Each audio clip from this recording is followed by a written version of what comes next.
అగ్రనేతల భద్రత ఇప్పుడు పెద్ద సమస్యగా మారింది. పీఎం నుంచి సీఎం సహా నేతల భద్రతలో అనేక పర్యాయాలు డొల్లతనం బయటపడింది. ఒకప్పుడు ప్రధాని మోడీ సెక్యూరిటీలో వాహనాలు దూసుకొచ్చిన సంఘటనలు జరిగాయి. దానిపైన పెద్ద రాద్ధాంతమే జరిగింది. తెలుగు రాష్ట్రాల్లో కూడా అలాంటి పరిస్థితులే కనిపిస్తున్నాయి. ఏపీ సీఎం చంద్రబాబు నాయుడు ఎక్కడికి వెళ్ళినా సెక్యూరిటీ విషయంలో పెద్దగా సీరియస్నెస్ ప్రదర్శించారు. సెక్యూరిటీ ఉందా లేదా అని చూడకుండా జనంలోకి దూసుకెళ్తుంటారు. ప్రతి ఒక్కరిని పలకరిస్తూ తనకు ఎలాంటి భద్రత అవసరం లేదన్న సంకేతాలు ఇస్తారు. అయినా భద్రతా అధికారులు, ఇంటెలిజెన్స్ విభాగం వాళ్ళు అప్రమత్తంగా ఉంటూ జనాన్ని ఒక కంటకాలు పెడుతూ ఉంటారు. ఇప్పుడు తెలంగాణ సీఎం రేవంత్ రెడ్డి భద్రత విషయంలో కూడా కొన్ని ప్రశ్నలు తలెత్తుతున్నాయి.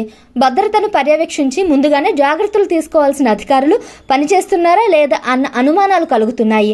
రేవంత్ రెడ్డి ఎక్కడికి వెళ్ళినా భారీగా గుంపులు రావడం, సీఎం కూడా జనానికి దగ్గరగా ఉండాలని కోరుకోవడంతో అప్పుడప్పుడు సెక్యూరిటీ ల్యాబ్స్ ఏర్పడుతుంది.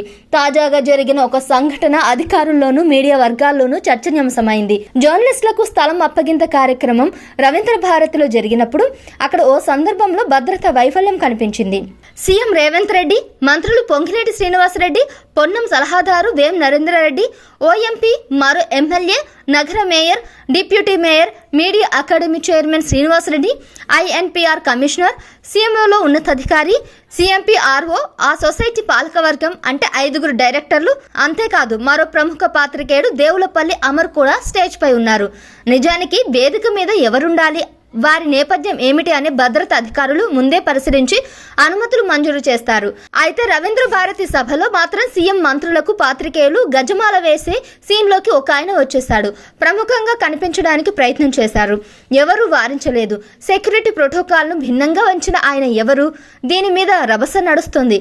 ఆయన ఒక రియల్ ఎస్టేట్ వ్యాపారి అని గుర్తించారు. ప్రోటోకాల్ను పక్కన పెట్టి ఆయన స్టేజ్ ఎక్కించింది ఎవరు అనే ప్రశ్నలు తలెత్తుతున్నాయి. బోర్డ్ ఆఫ్ డైరెక్టర్లలో ఎవరైనా తనను తీసుకువచ్చారా అని ప్రశ్నించుకుంటున్నారు.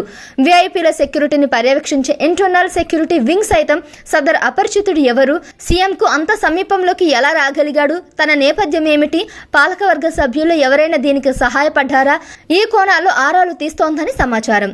ఇక్కడ 2 అంశాలున్నాయి.